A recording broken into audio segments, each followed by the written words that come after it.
అది మంచిది కాదు. నేను మంచి వ్యక్తిని కాకపోవడం మంచి విషయం. లేదు, నువ్వు చేసింది చాలా అంటే చాలా పెద్ద తప్పు సూర్యకాంత. ఏదైనా చేసే ముందు నువ్వు నాకు చెప్పాలి కదా. తేడా వస్తే ఏం జరుగుతుందో తెలుసు కదా. అంటే అది అతను పొలిటీషియన్ అనుకున్నాను. నన్ను ఫూల్ చేయడానికి ప్రయత్నించకు సూర్యకాంత్ రాయ్. ఏ సూర్యకాంత్, ఎలక్షన్స్ వస్తున్నాయి. అక్కడ మనకి ఎన్ని ఓట్లున్నాయో తెలుసు కదా. నేను నీకు ముందే చెప్పాను కదా, ఎలక్షన్ల ముందు ఎలాంటి గొడవలు జరగకూడదని. ప్రతిదానికి నేను మీ దగ్గర పర్మిషన్ తీసుకోవాలా? నేను మూర్ఖుడిలా కనిపిస్తున్నానా మీకు? నా పని మాత్రం పూర్తి చేయరు కానీ ఎలక్షన్ టైంలో మాత్రం డబ్బులు గట్టిగా ఇవ్వాలి మీకు, అంతేనా? చెప్పండి. మా దాదా ముందు నీ గొంతులేస్తుంది, తగ్గించి మాట్లాడు, లేదంటే నీ గొంతు కోసేస్తాను. రిలాక్స్. గొంతు కోసేస్తాను.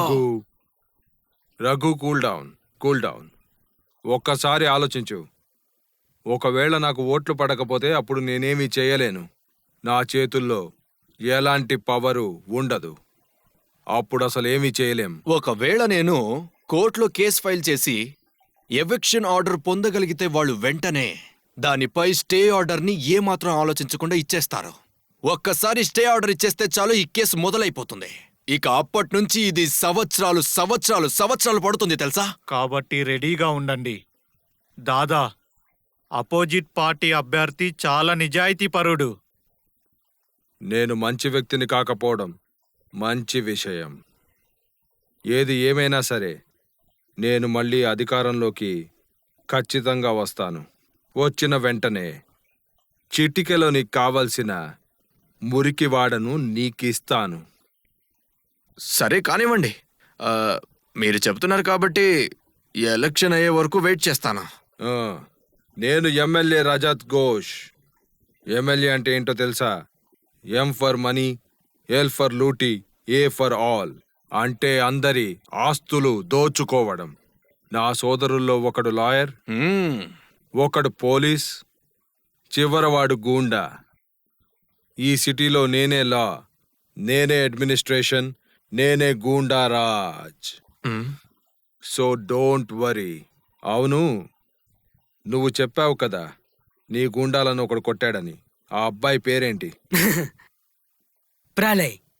నీకెంత ధైర్యం? నువ్వు ఈ హియాని ఫూల్ చేస్తావా? మీరు పొరపాటు పడుతున్నారు మేడం. నేను ఎవరిని ఫూల్ చేయలేదు, మీరే ఫూల్ అయ్యారు. Shut up.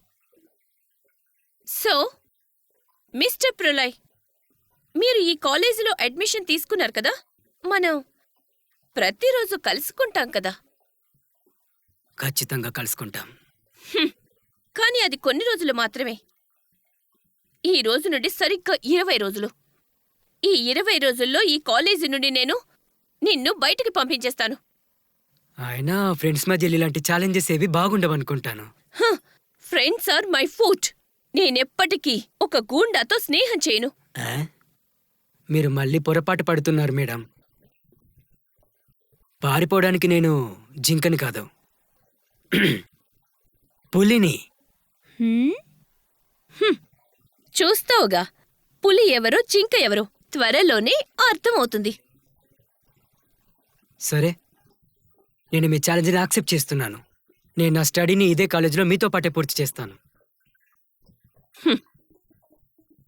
ఓకే. నువ్వు ఛాలెంజ్ని యాక్సెప్ట్ చేసి మన కాలేజ్ ప్రెస్టీజ్ని పెంచేశావు. అవునవును. ఎందుకు?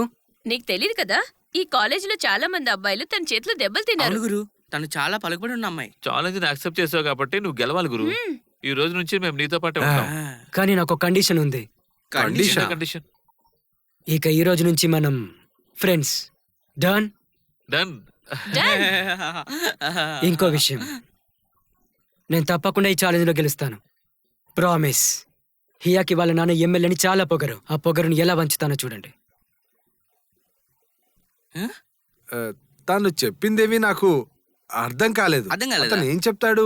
వాళ్ళ నాన్న ఎమ్మెల్యే అయితే తాన పొగరేలా? అవును, నాకు కూడా అర్థం కాలేదు. కానీ ఒక్క విషయం మాత్రం క్లియర్ గా ఉంది.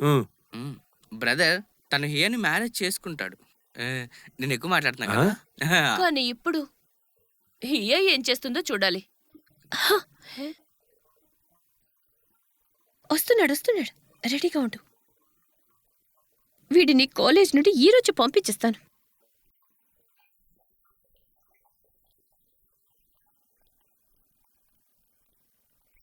ఆ? ఏయ్! ఆ? ఏయ్! ఇక్కడ విజిలేసింది నువ్వే కదా? ఆ? నీకెంత ధైర్యం? పద ప్రిన్సిపల్ రూమ్ కి పద. మీరంతా ఇక్కడ ఏం చూస్తున్నారు? క్లాస్ రూమ్కి వెళ్ళండి. మేడం, ప్రిన్సిపల్ రూమ్కి ఎందుకు? మీరు ఎక్కడికి రమ్మంటే అక్కడికి వస్తాను, చెప్పండి ఎక్కడికి రావాలో. కానీ అంతకన్నా ముందు నేను చెప్పే విషయం ఒకసారి వినండి. విషయమా? ఏంటి విషయం? మ్యామ్, నాకు చిన్నప్పటి నుండి ఒక డిసీజ్ ఉంది. ఆ? డిసీజ్? ఏం డిసీజ్? నేను దీని గురించి పెద్ద పెద్ద డాక్టర్స్ చాలా చాలా మంది డాక్టర్స్ని కలిశాను. కానీ మీరు నమ్మరు మేడం, దీన్ని ఏ ఒక్కరూ నయం చేయలేకపోయారు. వాట్? అసలు నువ్వు ఏం చెప్తున్నావో అర్థం కావడం లేదు. ఈ విజిల్ కి డిసీజ్ కి ఏంటి సంబంధం చెప్పు? ఉంది మేడం, ఉంది. ఆ? అది నాకెవరైనా అందమైన అమ్మాయి కనిపిస్తే నాకు తెలియకుండానే విజిల్ వేసేస్తాను మేడం.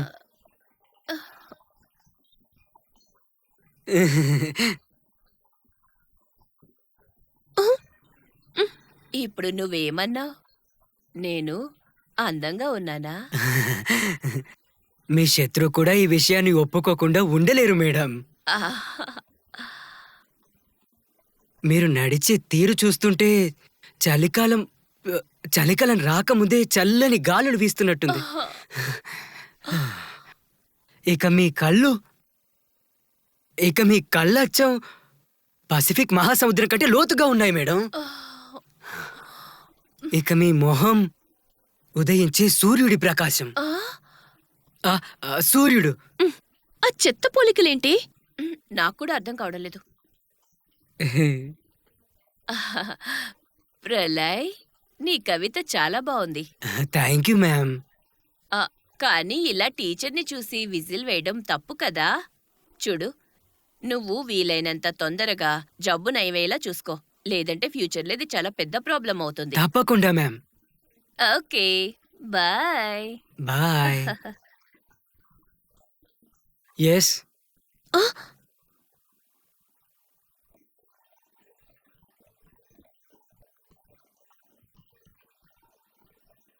నన్ను కాలేజ్ నుంచి బయటికి పంపించడానికి మీరు చేసిన ప్రయత్నం ఫలించలేదు. నాకు నిజంగా చాలా బాధగా ఉంది. Please trust me.